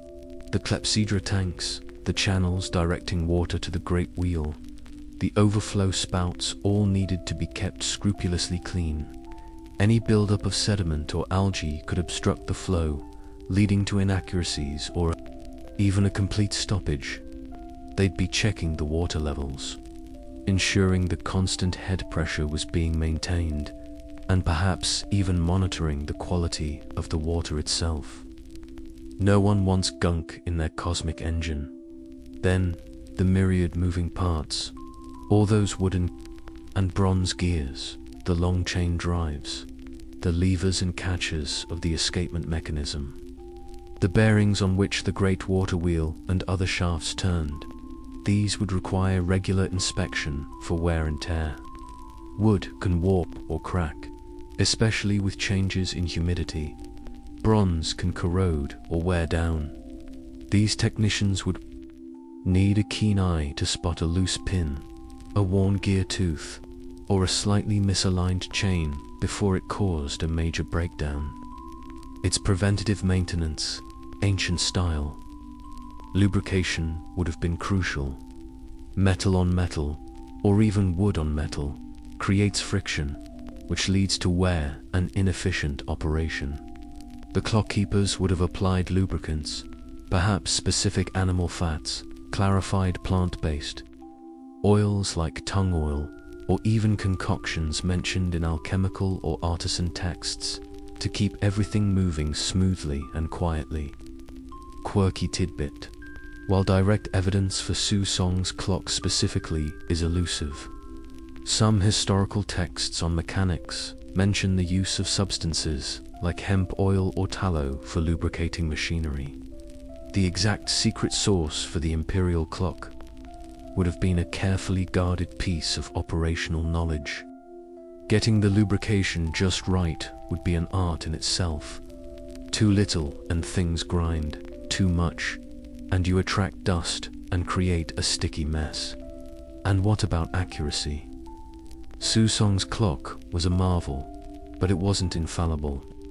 Tiny variations in water flow, gradual wear on components, even minute shifts in the tower's foundation could, over time, cause it to drift slightly from true astronomical time. So, a key role of the clockkeepers, or perhaps a specialized astronomical technician working alongside them, would have been regular calibration. This might involve using the clock's own armillary sphere to make fresh observations of the sun at noon, or tracking specific stars to check the rotation of the celestial globe. If discrepancies were found, adjustments would need to be made, perhaps by minutely altering the flow of water or making fine adjustments to the escapement mechanism. This required not just mechanical aptitude, but a working knowledge of observational astronomy. Of course, breakdowns would inevitably happen. A wooden scoop on the water wheel might split, a chain link could snap, a mannequin might get stuck halfway through its grand appearance. Imagine the imperial embarrassment. The clockkeepers needed to be skilled repairmen, capable of diagnosing the problem and implementing a solution. This could involve anything from intricate woodworking and joinery to complex metal casting or smithing if a bronze part failed. Su Song's incredibly detailed treatise, the Xinye Shuangfao, would have served as their ultimate instruction manual and troubleshooting guide. You can almost picture them, huddled over its silk pages by lantern light, trying to decipher a particularly tricky passage on gear ratios. Right, Su Song says, if lever C isn't engaging cam F properly, we need to check the counterweight on rod X, or was it Y? The pressure on these individuals must have been immense. The clock tower wasn't just a fancy gadget. It was a symbol of imperial authority and cosmic harmony. An unexpected stoppage or a glaring inaccuracy wouldn't just be an inconvenience. It could be interpreted as a bad omen, a sign of disorder. The emperor would not be pleased if his meticulously scheduled cosmic timetable was thrown off because someone forgot to oil a crucial bearing. These technicians held a significant responsibility. Historians still argue whether these imperial clockkeepers were recruited from the general pool of highly skilled artisans already working in imperial workshops. Men who might also work on elaborate carriages, siege engines, or temple automata. Or if they constituted a new, hyper-specialized cadre of horological technicians that emerged specifically to manage these increasingly complex timekeeping devices. Given the unique blend of skills required, hydraulics, mechanics, astronomy, and fine craftsmanship, it's likely they were elite specialists, perhaps undergoing rigorous apprenticeships to learn the clock's secrets. Perhaps they even had a special title, like Guardians of the Imperial Hours or Celestial Mechanism Harmonizer. Okay, I might be embellishing those titles a bit, but their role was certainly prestigious. These weren't just men winding a big watch. They were the living interface between a colossal machine and the abstract concept of time it was built to measure. They were the troubleshooters, the fine-tuners, the dedicated caretakers, ensuring that Song's vision continued to tick, clunk, and chime with the precision the Empire demanded. Without their diligent, often invisible, labor, the great cosmic engine would have quickly fallen silent, becoming just another impressive but inert monument. They were the vital human element in this grand mechanical ballet, the true keepers of the Emperor's time. So, the great cosmic engine of Song is up and running. Its mechanical mannequins diligently announcing the hours, and its dedicated keepers ensuring every gear and lever performs its task with unwavering precision. We've imagined the sounds and sights of this marvel, and even pondered how its rhythmic pronouncements might have begun to seep into the temporal consciousness of Kaifeng. But the story of imperial timekeeping doesn't end with a perfectly functioning clock. For a bureaucracy as sophisticated and record-obsessed as that of the Song Dynasty, the mere telling of time, however masterfully done, was only half the equation. The other half, meticulously recording it, analyzing its passage, and chronicling its celestial dance for posterity, policy, and, of course, a healthy dose of prognostication. Enter the imperial scholars and scribes, particularly those attached to the august body known as the Astronomical Bureau, or Qinshan Jian. Mainstream historical fact. The Qinshan Jian was a long-standing and vital government agency in imperial China, responsible for astronomical observations, creating and maintaining the official calendar, advising on auspicious times, and interpreting celestial omens. These weren't just lads with good handwriting. They were highly educated scholar officials, often skilled in mathematics, astronomy, and the complex art of calendrical science. They were the official guardians and interpreters of celestial information, and Song's clock, with its direct link to astronomical phenomena, would have been both a primary tool and a subject of their intense scrutiny.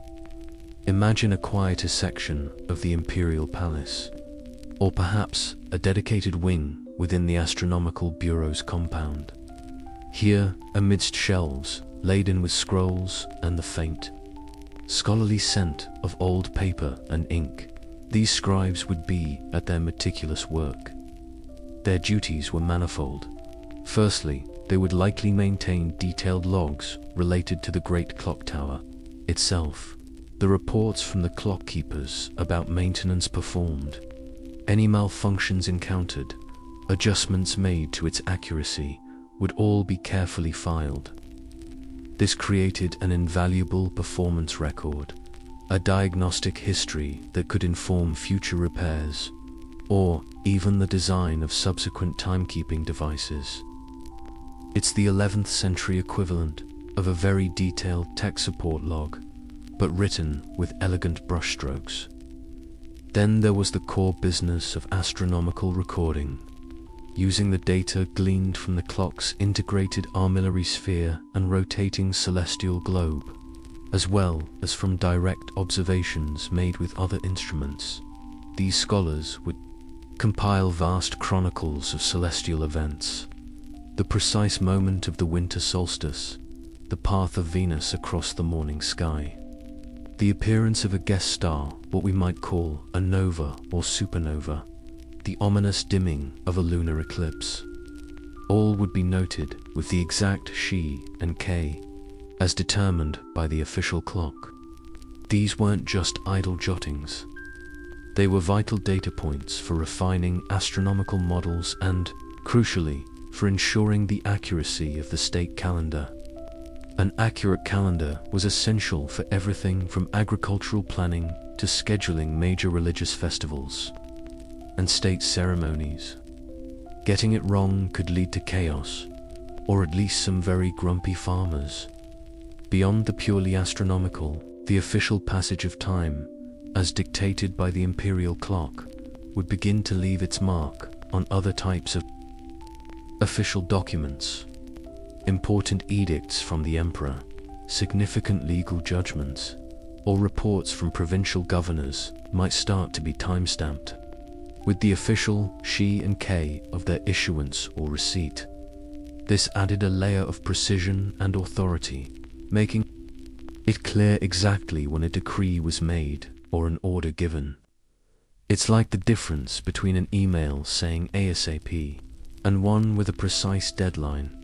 The latter carries a bit more official weight, especially if the sender is the Son of Heaven, and, of course, we can't forget the astrological dimension.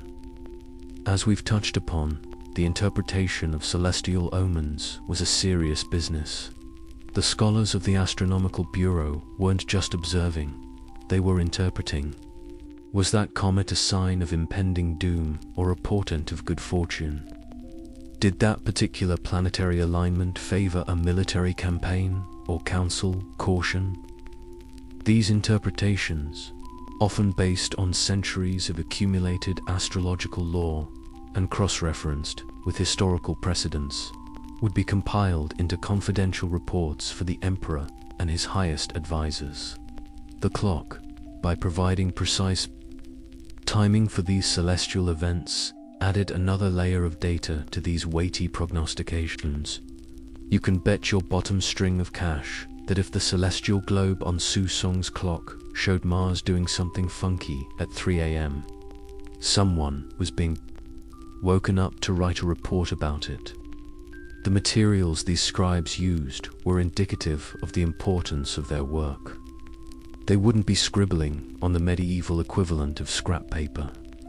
Records of this nature were typically committed to high-quality paper, or sometimes even silk scrolls, using fine brushes and specially prepared inks, often made from soot, mixed with animal glue.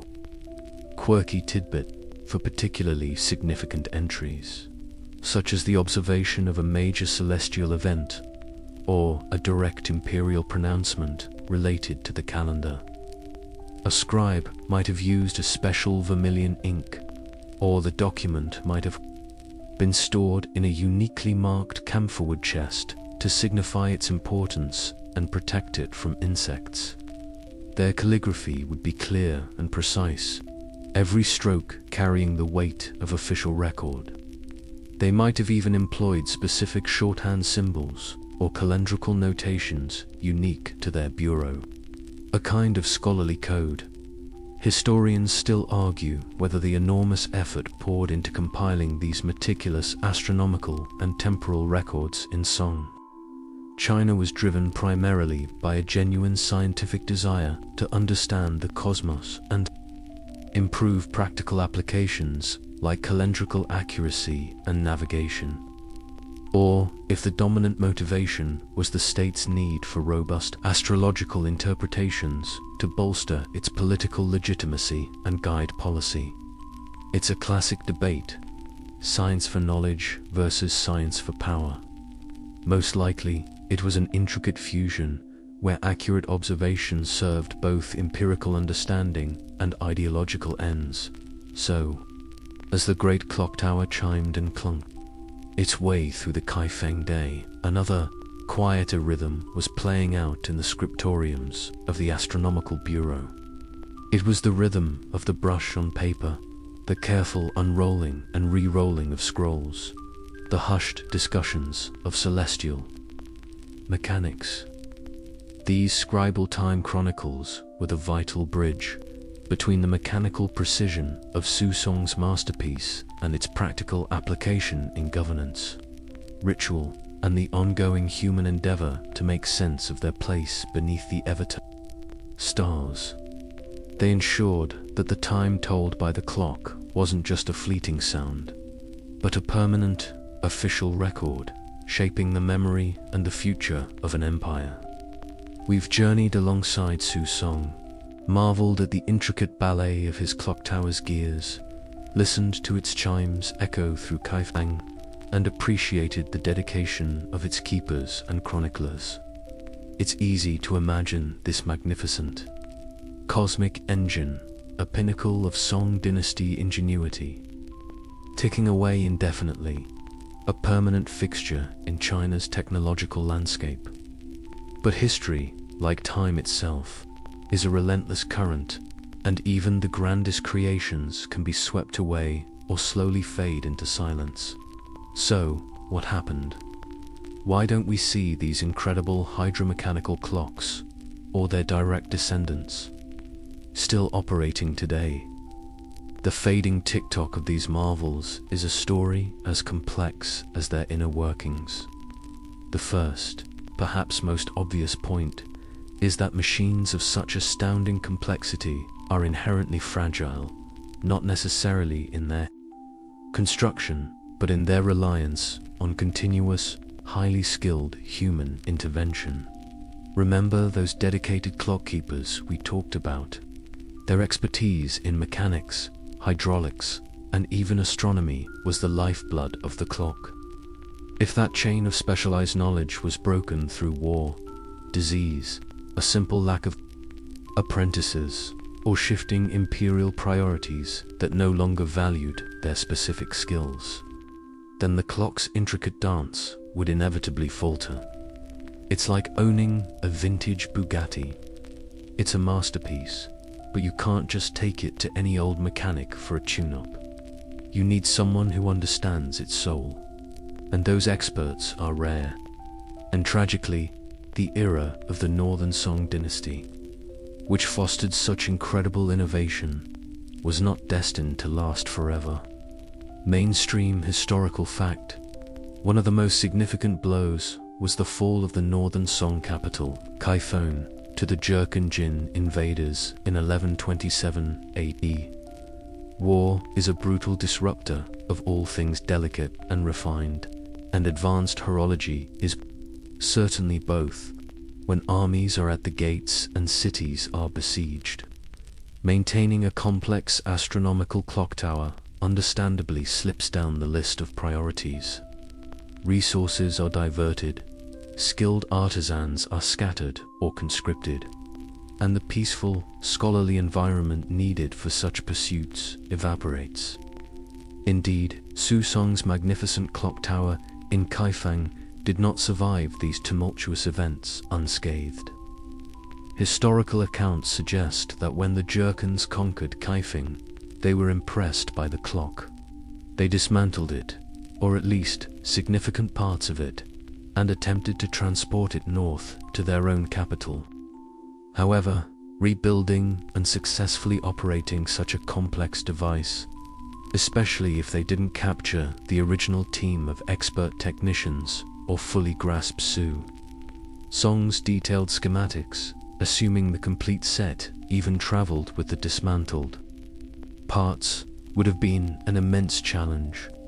It's one thing to move a trophy, it's another to get its intricate heart beating again in a new land, under new masters who might not have possessed the same depth of indigenous horological tradition.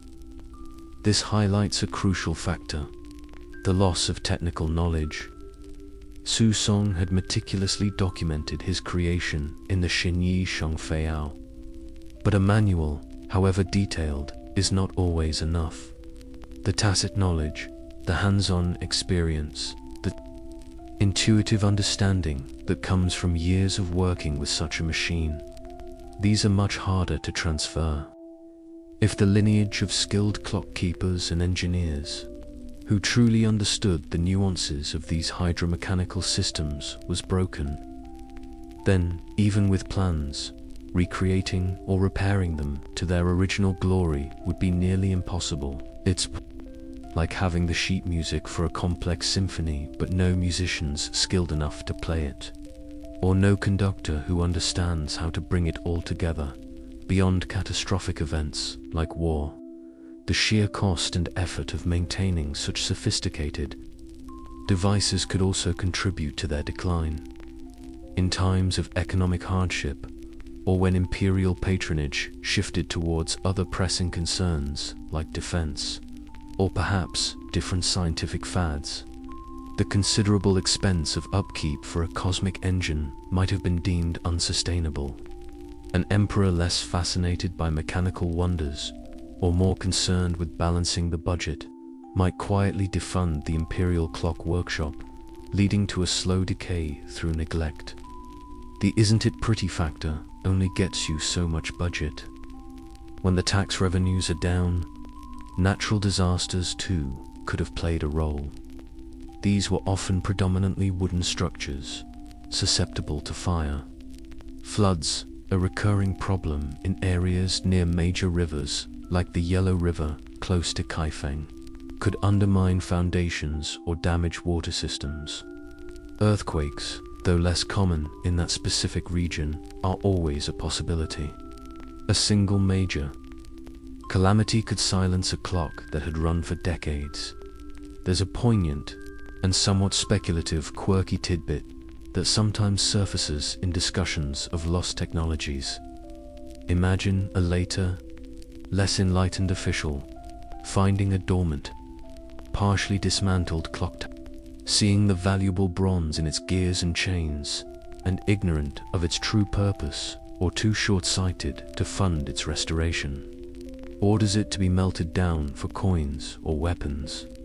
The thought of such intricate craftsmanship ending up as common currency is a rather depressing one, a testament to how icily profound knowledge can be lost and its artifacts devalued when the supporting culture shifts. Historians still argue whether the primary reason for the eventual disappearance of these advanced Chinese hydromechanical clocks from the technological forefront was the acute, catastrophic loss of technical manuals and, more importantly, skilled personnel during frequent periods of conflict and dynastic change, or if there was also a more gradual decline in imperial interest and sustained investment in this specific, very specialized branch of high-maintenance technology in later dynasties. Perhaps new philosophical currents or scientific trends diverted the empire's best minds and resources elsewhere, so the fading tick-tock was likely due to a confluence of factors: the chaos of war, the breaking of the delicate chain of transmitted knowledge, the immense cost and effort of upkeep, shifting imperial priorities, and the simple, relentless march of time that wears all things down. It's a somber reminder that even the most brilliant innovations can be lost if the specific ecosystem that nurtured them, stable governance, available resources, a community of skilled practitioners, and sustained intellectual interest, withers away. The great water clocks of the Song Dynasty, for a time, marked the hours with unparalleled genius. Their eventual silence speaks volumes about the fragility of progress and the currents of history. We've witnessed the grandeur of Song Dynasty water clocks, delved into their ingenious mechanisms, and lamented their eventual decline in the face of war and the loss of irreplaceable knowledge. The fading tick-tock of these hydromechanical marvels left a silence, a technological pause in a tradition that had reached such extraordinary heights. But does the story end there? A forgotten chapter of isolated genius? Or did the innovations of Su Song and his contemporaries cast a longer, perhaps more subtle, shadow on the broader history of timekeeping, even if their direct lineage was broken? The immediate aftermath, as we saw, was one of disruption. With the fall of Kaifeng and the scattering of artisans, the continuous development of these highly complex clocks in China hit a significant roadblock. While simpler timekeeping methods obviously persisted, and later dynasties would certainly have their own astronomical and horological achievements, that specific, advanced tradition of hydromechanical engineering, as exemplified by Su Song's cosmic engine, seemed to go dormant for a considerable period. It became almost a legendary technology, a lost art. This leads to one of the most fascinating and hotly debated questions in the history of technology. Did these sophisticated Chinese clockwork ideas, particularly the concept of the mechanical escapement, somehow find their way westward to influence the later development of mechanical clocks in Europe? The first weight-driven mechanical clocks with virgin foliot escapements began appearing in Europe in the late 13th and early 14th centuries. A couple of centuries after Su Song's masterpiece. Was there a connection? Mainstream historical fact: the precise nature and extent of any technological transmission of Chinese horological ideas to medieval Europe are subjects of ongoing scholarly debate, while direct proof of transmission for specific mechanisms like Su Song's escapement is lacking. Some historians, notably Joseph Needham in his monumental work Science and Civilization in China, have argued for the possibility of indirect influence through various intercultural contacts. Needham posited that key Chinese inventions, including aspects of clockwork, could have trickled along the Silk Road or through other intermediaries, perhaps as descriptions by travelers or through interactions in Central Asia, planting seeds that might have later germinated in European minds. He pointed to the earlier invention of the escapement in China as a significant piece of evidence. Imagine a medieval merchant or a missionary traveler, like a Marco Polo, journeying along these vast Eurasian trade routes. They might have heard tales of incredible automated devices in the distant East, or perhaps even seen remnants or less complex versions of such machines. Their descriptions, when brought back to Europe, even if vague or garbled, could have sparked the imagination of European clockmakers and inventors, suggesting that such automated timekeeping was indeed possible. It's a tantalizing thought, the idea of a concept traveling thousands of miles, whispered from one culture to another, subtly shaping the course of innovation. I heard a story in a caravanserai about a tower in Cathay where metal men strike gongs, all powered by water. Such tales could have acted as a catalyst, even if the specific blueprints were unknown. However, many historians today lean towards the view that the European mechanical clock, with its distinctive escapement, was largely an independent invention. The mechanisms are different enough from Su Song's water-powered scoop wheel escapement to suggest separate lines of development, addressing similar problems, the controlled release of energy for timekeeping, but arriving at different solutions, driven by local needs and available technologies, like weight-driven power rather than water power for many early European public clocks. The debate, therefore, often boils down to this.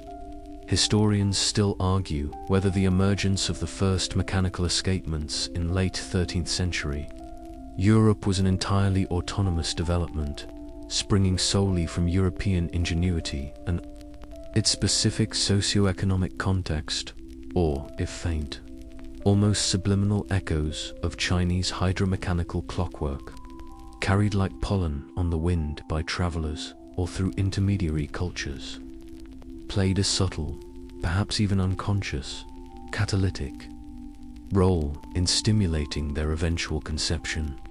It's like trying to determine if a musician was influenced by another composer they'd only heard rumors about. The connection is hard to prove definitively. Centuries later, the tables would turn in a fascinating way. When European Jesuit missionaries arrived in China during the Ming and Qing dynasties, starting in the late 16th century, they brought with them the latest European mechanical clocks, spring-driven table clocks, elaborate automata, and pendulum clocks. These highly sophisticated devices captivated the Chinese emperors and the imperial court. Quirky tidbit: there are numerous accounts of Chinese emperors, like Kangxi and Qianlong, becoming avid collectors and patrons of European clockmaking, even establishing imperial workshops to replicate, repair, and adapt these foreign marvels, sometimes blending Western mechanics with traditional Chinese decorative arts. This re-encounter with advanced horology, albeit from a different tradition, did spur a new wave of interest in complex clockmaking within China. Though it often followed the European mechanical models rather than directly reviving the ancient hydromechanical lineage of Su Song, the full understanding of Su Song's own achievement in the West, and indeed its appreciation within modern China, owes a tremendous debt to the survival and rediscovery of his detailed treatise, the Xinyi Shangfu. Its study and translation in the 20th century, particularly by scholars like Needham, revealed to a global audience the astonishing sophistication of 11th century Chinese engineering. Without this precious document, Su Song's clock might have remained a much more shadowy, almost mythical, construction. So, while the direct, unbroken lineage from Su Song's escapement to your modern wristwatch is debatable and likely non-existent, the legacy of these Song innovations is profound. They stand as a testament to a parallel path of extraordinary horological development, an independent peak of human ingenuity. They remind us that the pursuit of understanding and measuring time has been a global endeavor, with different cultures achieving remarkable breakthroughs, and they leave us with tantalizing what-ifs. What if that specific tradition of hydromechanical clockmaking hadn't been so severely disrupted? Could the great horological revolution that transformed Europe have begun centuries earlier and in the East? We can only speculate, and as you drift off to sleep, perhaps ponder those intricate, water-driven wheels turning silently in the long, deep corridors of history. Their echo, though faint, still tells a story of genius. And so, as the sun begins its slow descent, painting the western sky above Kaifeng in hues of orange and soft purple, your imagined day in this vibrant Song Dynasty capital also draws towards its gentle close. The relentless energy of the marketplaces begins to soften. The chorus of vendors' calls fades into a more subdued murmur, and the aroma of evening meals being prepared, perhaps savory noodles or steamed fish with ginger, drifts through the cooling air.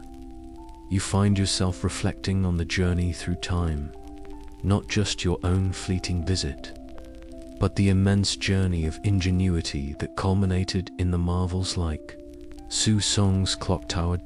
From the first stirrings of Kaifeng's morning hum, where time was a sense, an intuition, you've witnessed its transformation into something measured, announced, and intricately woven into the fabric of imperial life and even the nascent rhythms of urban commerce. You've peered into the emperor's demand for cosmic order, explored the simple elegance of early clepsydras, and stood in awe before the grand design of Su Song's cosmic engine. You've delved into its mechanical heart, understood its celestial ambitions, appreciated the craft of its builders and the dedication of its keepers, and acknowledged the meticulous chronicles of its scholarly observers. You've even pondered the poignant silence that eventually fell upon these magnificent machines as twilight deepens. Imagine the great clock tower, perhaps now illuminated by strategically placed lanterns. Its silhouette stands dark against the darkening sky, but its voice, the periodic chime or drumbeat, continues its steadfast duty. The little mannequins, ever punctual, would still emerge into the lantern light. Their brief appearances, perhaps even more magical in the encroaching darkness, visible to those few still out and about, or to the watchmen beginning their nightly patrols. The sound of the escapement, that rhythmic clunk thump from within, might seem more profound now, a steady, mechanical heartbeat in the quieting city. It's a moment for quiet contemplation, isn't it? To think of the human minds and hands that conceived and constructed such a thing. Song, the polymath, translating his profound understanding of mechanics and astronomy into tangible reality. The countless unnamed artisans patiently shaping wood and bronze, their skill a testament to a rich craft tradition.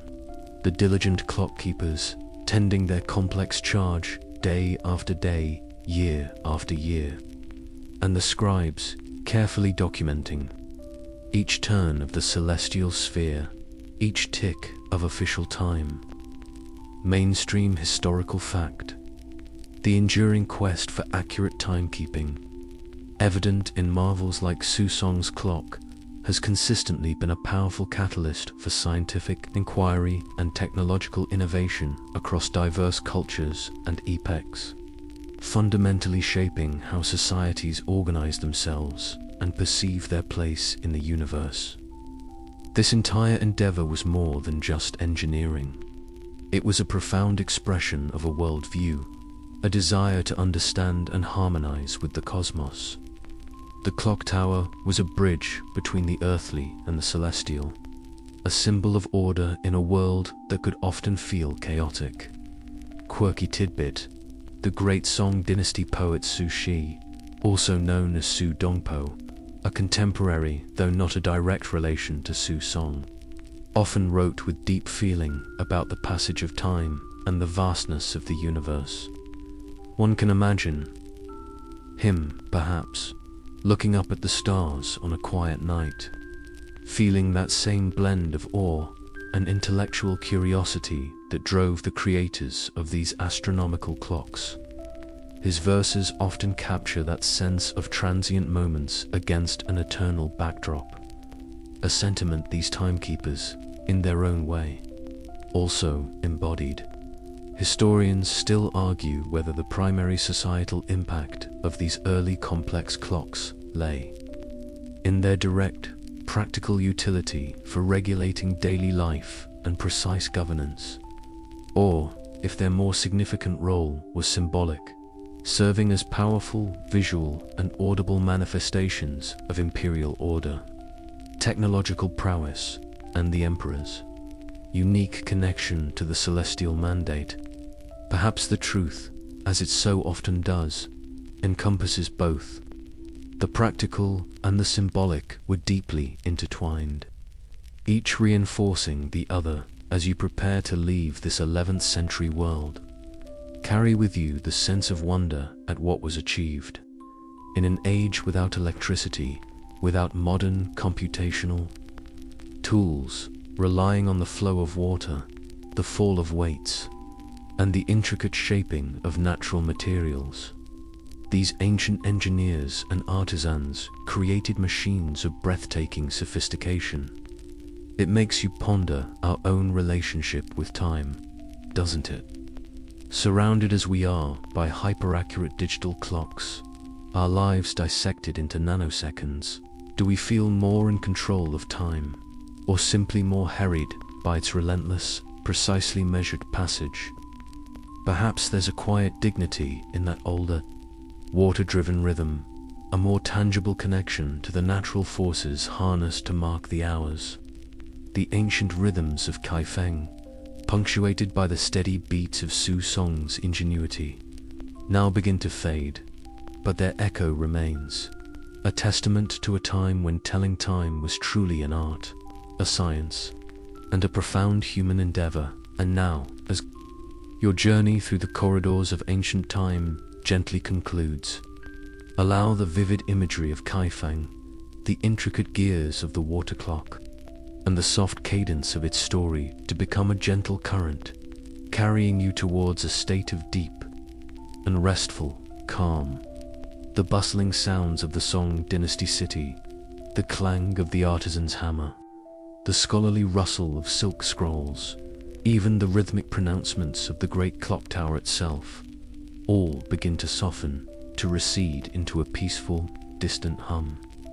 Let go of the details, the facts, the intricate mechanics, and simply retain the feeling of wonder, the quiet appreciation for the ingenuity and the patient craft of those who lived so long ago, striving to understand and measure the boundless river of time. Feel the steady, reliable rhythm that underpinned their world, like the constant, gentle dripping of water in Su Song's clepsydras, a sound that has, for millennia, lulled human senses into tranquility. There are no more calculations to be made, no more imperial schedules to decipher, no more celestial movements to track. There is only the here and now, this present moment of stillness, as you lie comfortably, enveloped in the quiet of your own space. The concerns of your day can drift away now, like boats disappearing over a distant horizon, leaving behind only a serene expanse of calm. The journey is complete. The story has been told. All that remains is for you to embrace the peace that follows, to allow your mind to become as still and clear as a moonlit pool of water, reflecting nothing but tranquility. Rest now, sleep deeply,